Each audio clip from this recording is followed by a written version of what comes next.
L'enseignement d'aujourd'hui a pour titre L'expérience du salut, deuxième partie. 2 Corinthiens chapitre 5, le verset 17. Si quelqu'un est en Christ, il est une nouvelle créature. Les choses anciennes sont passées. Voici, toutes choses sont devenues nouvelles. Une personne qui est en Jésus-Christ, qui a mis sa foi au Messie, est une nouvelle créature. Pour comprendre l'expression « nouvelle créature », il est utile de voir la création de l'être humain. Dans cette présente étude, nous analysons certains éléments de la création de la terre. Ainsi, nous comprendrons mieux les paroles de l'apôtre Paul. Genèse chapitre 1, les versets 1 et 2. Au commencement, Dieu créa les cieux et la terre. La terre était informe et vide.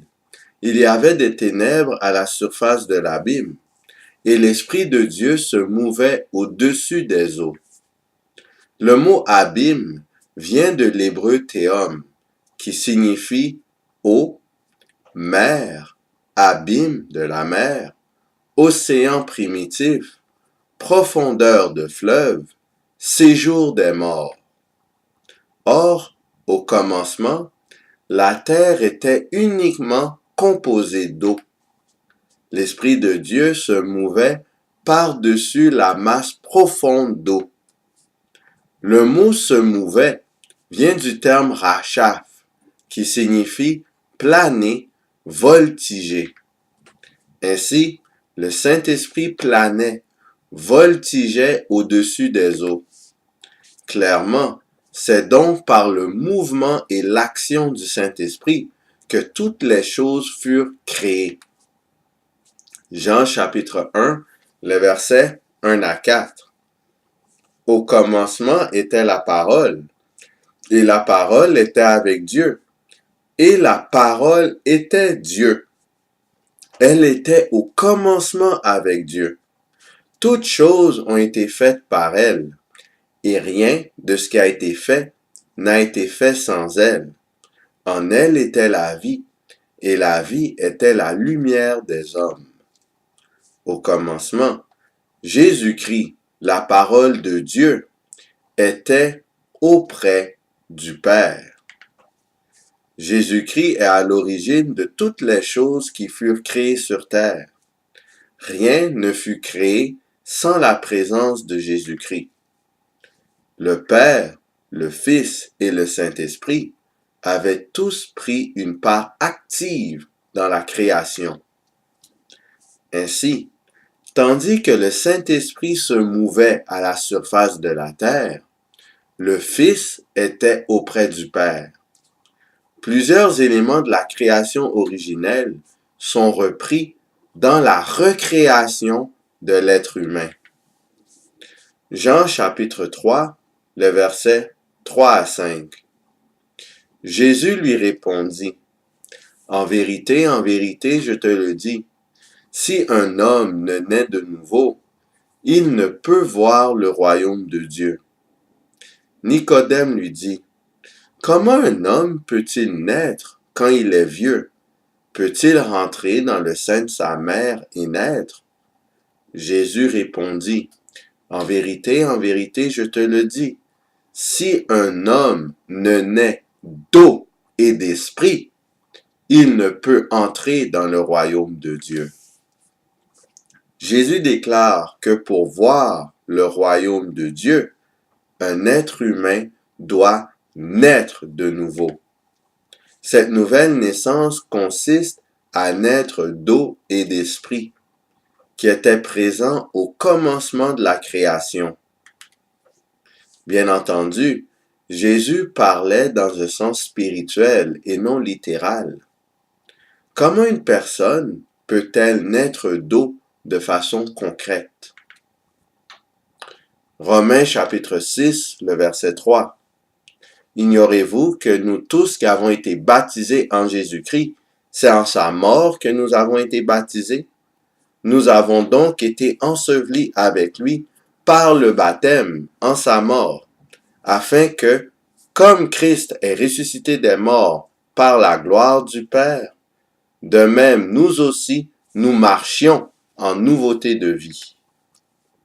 Le rituel du baptême d'eau symbolise la mort en Christ et la résurrection, la nouvelle naissance en Jésus-Christ. Ainsi, de la même façon que l'eau était présente au commencement de la création de la terre, le baptême d'eau constitue un commencement dans la marche du croyant vers Jésus-Christ. Qu'en est-il de la naissance du Saint-Esprit? Matthieu chapitre 3, le verset 11. Moi, je vous baptise d'eau pour vous amener à la repentance, mais celui qui vient avec moi est plus puissant que moi, et je ne suis pas digne de porter ses souliers. Lui, il vous baptisera du Saint-Esprit et de feu. C'est Jean-Baptiste qui baptisait d'eau. Une personne plus puissante que Jean-Baptiste baptise du Saint-Esprit. Jean chapitre 15, le verset 26. Quand sera venu le Consolateur, que je vous enverrai de la part du Père, l'Esprit de vérité, qui vient du Père, il rendra témoignage de moi. Jean chapitre 16, le verset 7. Cependant, je vous dis la vérité, il vous est avantageux que je m'en aille, car si je ne m'en vais pas, le Consolateur ne viendra pas vers vous. Mais si je m'en vais, je vous l'enverrai. C'est le Père et le Fils qui baptisent du Saint-Esprit. Vu que le Père et le Fils sont supérieurs à Jean-Baptiste, le baptême du Saint-Esprit est supérieur au baptême d'eau. On constate que Jésus est auprès de son Père dans le ciel, tandis que le Saint-Esprit est en mouvement, agissant à la surface de la terre, comme lors de la création originelle. Tous les trois agissent ensemble dans cette œuvre de recréation. En vertu de sa mort et de sa résurrection, Jésus-Christ est au centre de l'œuvre de recréation de l'être humain. Ainsi, pour devenir une nouvelle créature, le croyant doit faire l'expérience de la nouvelle naissance. Cette nouvelle naissance est d'eau et d'esprit. Le croyant doit donc se faire baptiser d'eau et ensuite se faire baptiser du Saint-Esprit. Genèse chapitre 1, le verset 1 et 2. Au commencement, Dieu créa les cieux et la terre. La terre était informe et vide. Il y avait des ténèbres à la surface de l'abîme, et l'Esprit de Dieu se mouvait au-dessus des eaux. Un autre élément qui était présent au commencement, c'est les ténèbres. L'obscurité était à la surface de l'abîme. Les ténèbres ont ainsi précédé la lumière. Dans le contexte de la nouvelle naissance, que représentent les ténèbres? En contraste, que symbolise la lumière? Actes chapitre 26, le verset 18. Afin que tu leur ouvres les yeux, pour qu'ils passent des ténèbres à la lumière, et de la puissance de Satan à Dieu, pour qu'ils reçoivent, par la foi en moi, le pardon des péchés et l'héritage avec les sanctifiés. 2 Corinthiens chapitre 6, le verset 14. Ne vous mettez pas avec les infidèles sous un joug étranger, car quel rapport y a-t-il entre la justice et l'iniquité? Ou qu'y a-t-il de commun entre la lumière et les ténèbres? Les ténèbres représentent l'iniquité, la puissance de Satan. La lumière représente la justice. Tite chapitre 3, les versets 3 à 7. Car nous aussi, nous étions autrefois insensés, désobéissants, égarés, asservis à toute espèce de convoitise et de volupté, vivant dans la méchanceté et dans l'envie, dignes d'être haïs, et nous haïssant les uns les autres. Mais, lorsque la bonté de Dieu, notre Sauveur, et son amour pour les hommes ont été manifestés, il nous a sauvés, non à cause des œuvres de justice que nous aurions faites, mais selon sa miséricorde, par le baptême de la régénération et le renouvellement du Saint-Esprit, qu'il a répandu sur nous avec abondance par Jésus-Christ notre Sauveur, afin que, justifiés par sa grâce, nous devenions en espérance héritiers de la vie éternelle. Avant sa conversion, le croyant était sous l'emprise du diable et du péché. Ainsi, en vertu de la nouvelle naissance, celle d'eau et d'esprit, il est sauvé et sorti de cette condition. En acceptant de se faire baptiser et surtout en recevant le Saint-Esprit, on passe de la mort et des ténèbres spirituelles à la lumière et la vie spirituelle. On délaisse notre ancienne condition de péché, de désobéissance et d'égarement. On agit désormais selon les principes de la justice de Dieu, étant devenus ses enfants. 1 Pierre chapitre 3, les versets 19 à 21. Dans lequel aussi il est allé prêcher aux esprits en prison, qui autrefois avaient été incrédules, lorsque la patience de Dieu se prolongeait, au jour de Noé, pendant la construction de l'arche, dans laquelle un petit nombre de personnes, c'est-à-dire 8, furent sauvées à travers l'eau. Cette eau était une figure du baptême, qui n'est pas la purification des souillures du corps, mais l'engagement d'une bonne conscience envers Dieu, et qui maintenant vous sauve, vous aussi, par la résurrection de Jésus-Christ. Ainsi, la planète Terre, par le déluge, a également reçu le baptême d'eau. Cela signifie que, symboliquement, la planète passe à travers l'expérience de la nouvelle naissance. Elle doit donc recevoir également le baptême du Saint-Esprit afin d'être entièrement purifiée de toute souillure. Luc chapitre 3, le verset 16. Il leur dit à tous, « Moi, je vous baptise d'eau, mais il vient, celui qui est plus puissant que moi, et je ne suis pas digne de délier la courroie de ses souliers.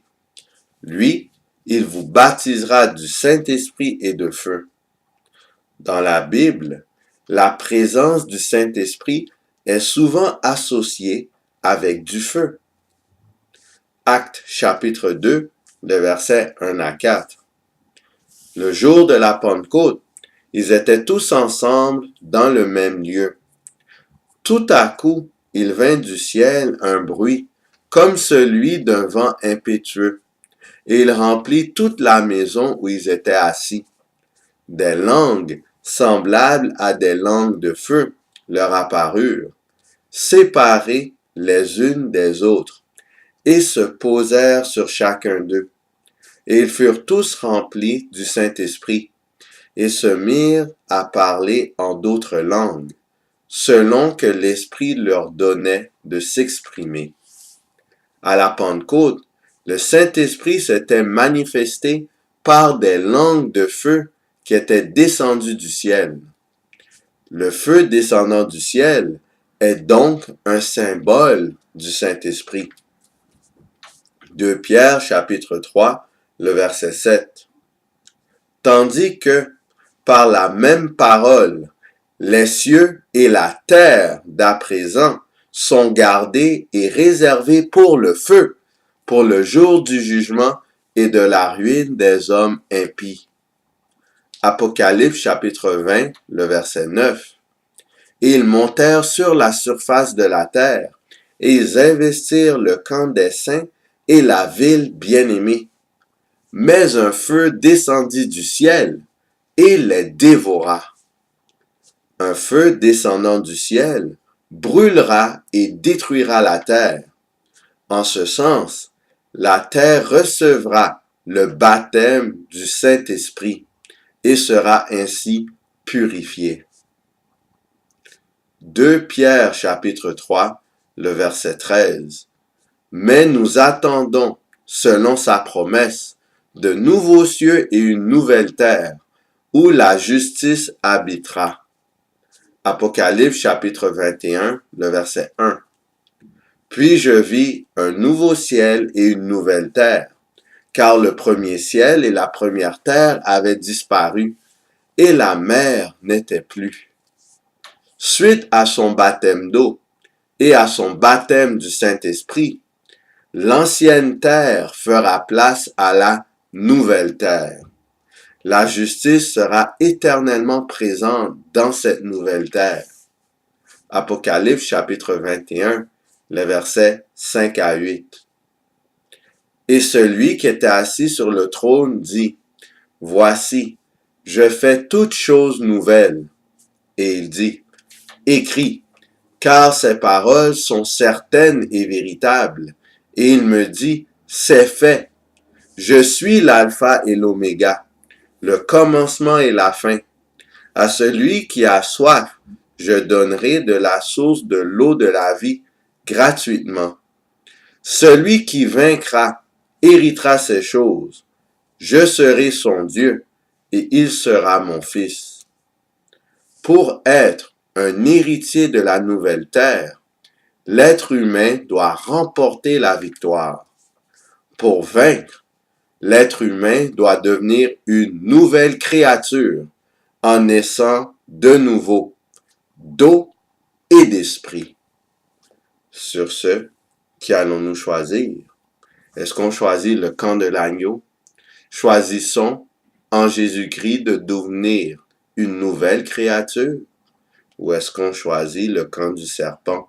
Et avons-nous comme héritage la mort éternelle?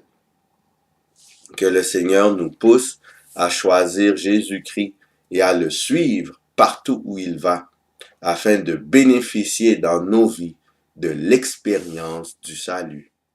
Que le Seigneur nous garde.